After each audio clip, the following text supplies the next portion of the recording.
What is going on, everyone? Welcome to this episode in this channel. Today I'm going to jump right into some of the 5 most important financial tips that I've learned at a young age that has allowed me and allow you guys to set yourself up for the long-term success, and things that aren't really taught in school but are some 5 major key points that we all need to consider when we're getting started on our financial journey, and things that are going to allow us to really succeed in the future. So I'm going to jump into it, guys. I'm going to list the 5 things that I've currently learned, and I hope you can start using these as well today. So more importantly, and most importantly, one of the things that I started at a young age was investing and opening an account. Luckily, my parents have allowed me the opportunity when I was about 8 years old, started making some money, helping doing some chores and all that stuff, and I love the process and the journey of making some income. And when you're young, and you have a little bit of money coming in, it seems like a lot, and that's a great opportunity for all of us who are really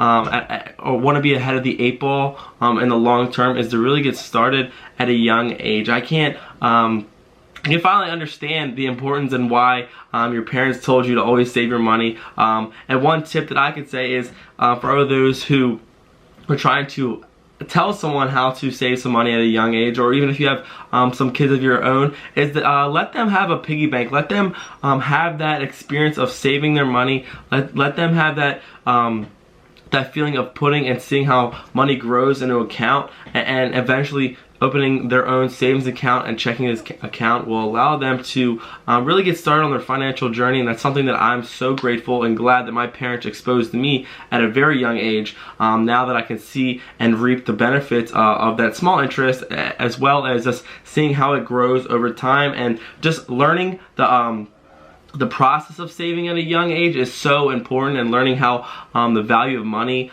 really works is no other than opening a simple account and seeing how that will transpose and eventually grow in the future. So that's something I recommend us all to get started on. If you have, open that savings account, and that will allow you to really get ahead of the 8 ball and allow your future to really get started, and that's when you can really get going on your financial career.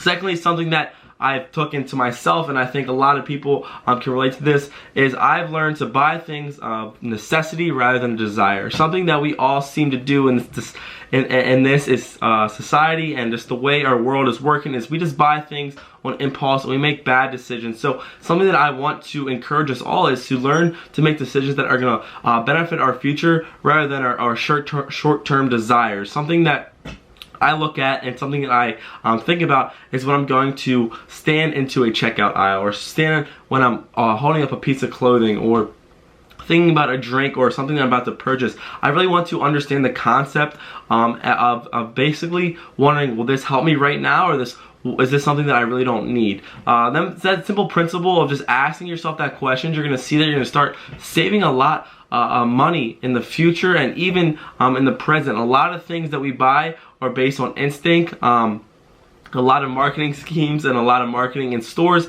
allow us to spend that extra $3-4 that we really shouldn't have had to, and really don't want to, but it's just there. We think it's going to fulfill some type of void, and we just go ahead and take that impulse buy. So one thing I encourage us all is to really think about what you are buying before you are buying it, and ask yourself, do you really need that? And don't compare yourself to other people. Don't compare your things, your materialistic objects, all that stuff to other people. Let's learn to really embrace who we are. Let's understand that it's okay if we don't have the things that other people don't, that people have. It's okay for us to really learn how that process works, and accepting who you are for who you are, and not what you have. That's something that I've kind of taken into myself, and I want us all to really see if we can start learning and going on that process of really not needing materialistic things, being okay with not buying the newest pair of clothes or shoes that come out, and not buying things to impress other people. And I think that's going to allow us and allow you to really get ahead of the 8 ball in your financial journey, saving as much money as you can, and saving it to things that really allow you to grow your financial position, and allow you to acquire assets or something that you want to use your money for, rather than wasting on things that are going to be given away in a second and really have no return on your investment.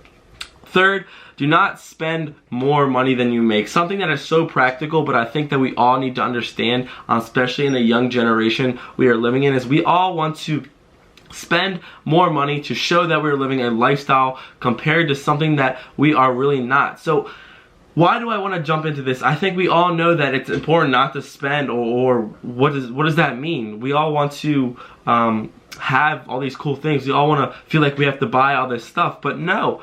One thing I want us all to avoid, and one thing that I've currently done that has allowed me to feel a little bit ahead of the 8 ball, is that I don't have debt. I don't want to acquire debt. I want to encourage all young students, all young people, that debt is not cool. It's not a thing that we want to put ourselves into. Imagine, think of it in the context of a hole. Like, being in a hole is not good. Imagine if you're trying to climb a mountain, but you're already below the ground. It's a lot to get out of, and it's just all about decisions. Again, it all comes back to, how do we stay out of debt? We make practical and realistic decisions. We don't need to buy things that we don't need. And that's kind of off a point too, but one thing I want to encourage is, we don't really need to go get a credit card at a young age. Yes, we want to accrue all those points and benefits of a credit card, and yes, we want to build some solid credit, but I think that something that I've kind of dived into myself is that you only need credit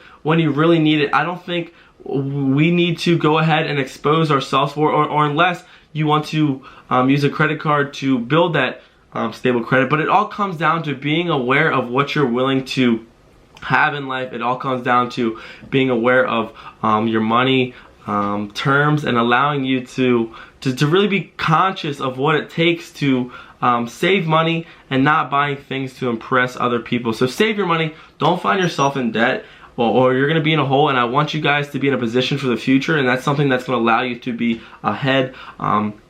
It's something that I've learned. This has allowed me to really not feel the pressure of paying off debt, not having the pressure of paying off student loans, because I understand the principles of money. I understand how money can grow, and I understand that sometimes at a young age, people are not responsible with their money, and if you do go ahead and get that credit card, you're going to see that you are going to make bad decisions. So again, don't make those bad decisions. Put yourself in a position to really succeed, and be at an opportunity to really get going and starting your financial career in the right direction. And lastly, for number 4, every financial decision impacts your future finances. So this is kind of like a thing that I wanted to dive into, is like a snowball effect. So every decision we make, it should be looked at as a financial decision in the long run. And something that I wanted to talk about is that we are thinking so short term. We are so closed-minded, and we want to buy things to impress other people. We want to not live for the long term. Yes, we want to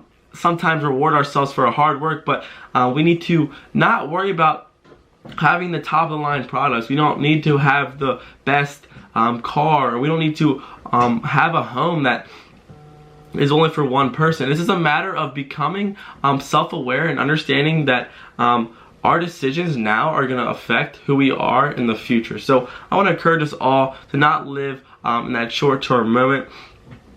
Think about who you are, who you want to be, and don't worry about keeping up with the Joneses. Yes, we see all these people posting on Instagram, flexing what they just bought, buying their new car out of college, moving into their first home, but you really want to put yourself on your own terms. Don't worry or care about what other people have or they have. Just do what is best for you. Do what makes you happy, and don't put yourself in a position where you're regretting some of your actions, and that's really not allowing you to live the life that you want to live. If you buy something now, you might not be able or be as liquid as you want to be and have that cash flow to make that investment in the future that could change your life for the rest of your life. So really think about that before you go buy something. It's all kind of coming down to a mainstream, and we're all sessioning into similar topics. But I want to end this video and all this information here with number 5 is ways to make multiple sources of income. One thing that is so important, and it's something that I've learned myself, is that a lot of successful people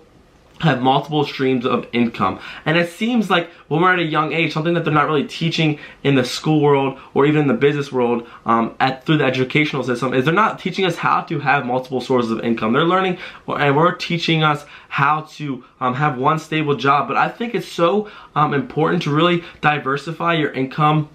Learn how to make other sources of income, and I believe it's so easy once you really get going and making 1 or 2 sources of income. You're gonna see that it all snowballs, and you're gonna find a way to make 3 to 4. You just have to obtain that cash to make those decisions, and eventually those ways are gonna allow you to be more financially free in the future. So one thing that I want to talk about is that I currently do myself, and I want to encourage us all to, is to start investing. Open up a small stocks or even mutual fund brokerage. You can go through Robinhood and a few other financial places, as well as learning how to turn a side hustle, do something that you like right now. If your side hustle may be baseball cards, if your side hustle is let's see what it is, you like garage sailing, power washing, and stuff like that, just to do odd and end jobs for people around you and servicing the community. I want you to encourage us all to monetize your side hustle, see if you can grow that business as well, because maybe that side hustle will allow you